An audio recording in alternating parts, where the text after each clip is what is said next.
For mine own part, my lord, I could be well contented to be there, in respect of the love I bear your house.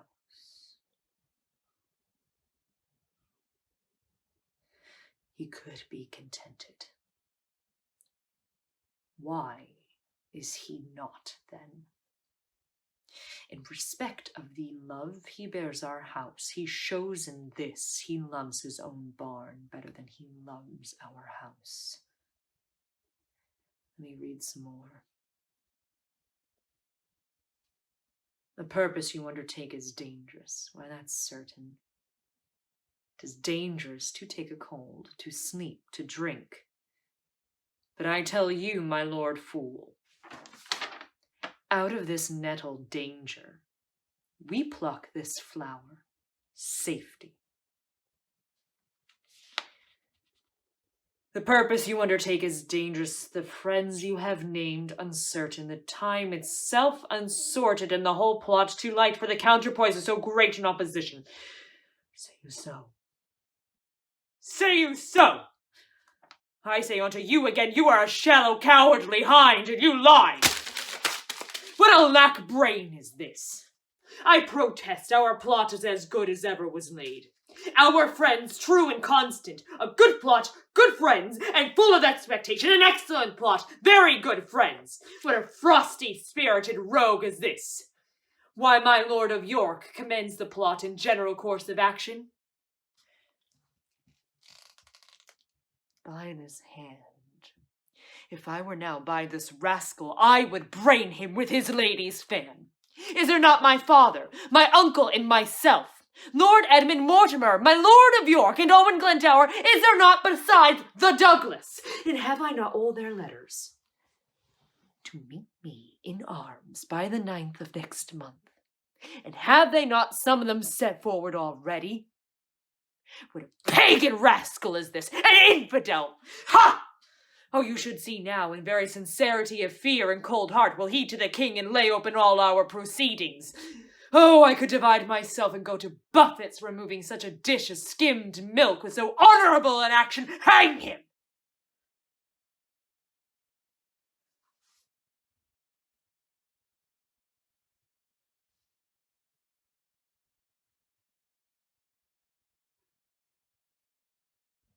Let him tell the king we are prepared. I will set forwards tonight.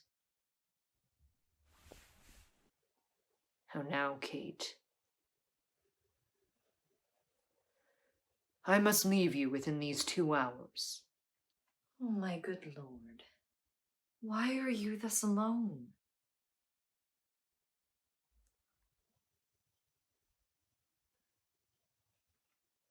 For what offense have I this fortnight been a banished woman from my Harry's bed?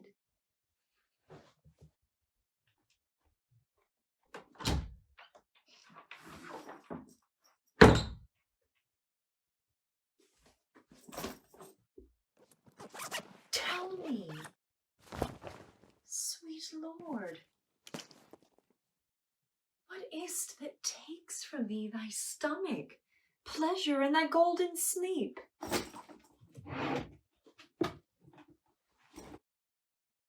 Why dost thou bend thine eye upon the earth, and start so often when thou sitst alone?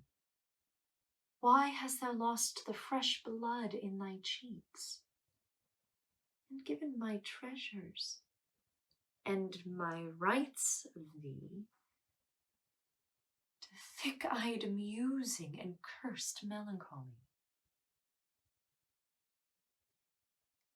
In thy faint slumbers, I by thee have watched and heard thee murmur tales of iron wars, speak terms of manage to thy bounding steed, cry courage to the field. And thou hast talked of sallies, retires, of trenches, tents, of palisadoes, frontiers, parapets, of basilisks, of cannon, culverin, of prisoners' ransom, and soldiers slain, all occurrence of a heady fight. My spirit within thee has been so at war, and thus is so bestirred thee in thy sleep, that beads of sweat have stood upon thy brow, like bubbles in a late disturbed stream. And in thy face strange motions have appeared, such as we see when men restrain their breath on some great sudden haste. Oh, what portents are these? Some heavy business hath my lord in hand, and I must know it, else he loves me not.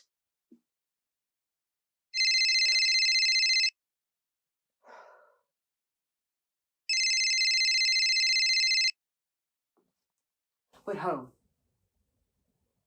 Is Gilliam's with the packet gone?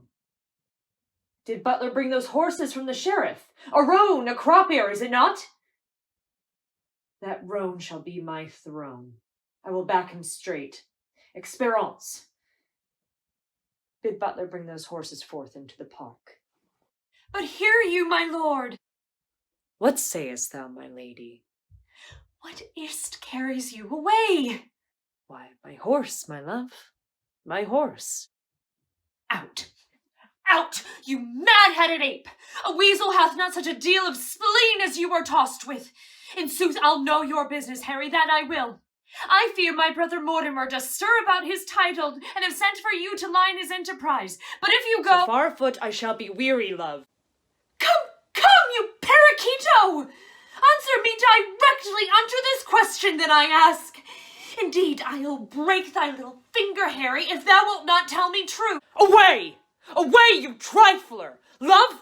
I love thee not. I care not for thee, Kate. This is no world to play with mammons and to tilt with lips. We must have bloody noses and cracked crowns, and pass them current too. God's me, my horse! What sayest thou, lady?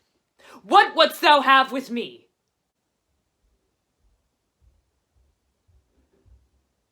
Do ye not love me? Do ye not indeed? Well, do not then. For since you love me not, I will not love myself. Do ye not love me? Nay, tell me if thou speaks in jest or no.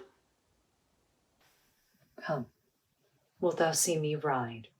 And when I am a horseback, I will swear I love thee infinitely.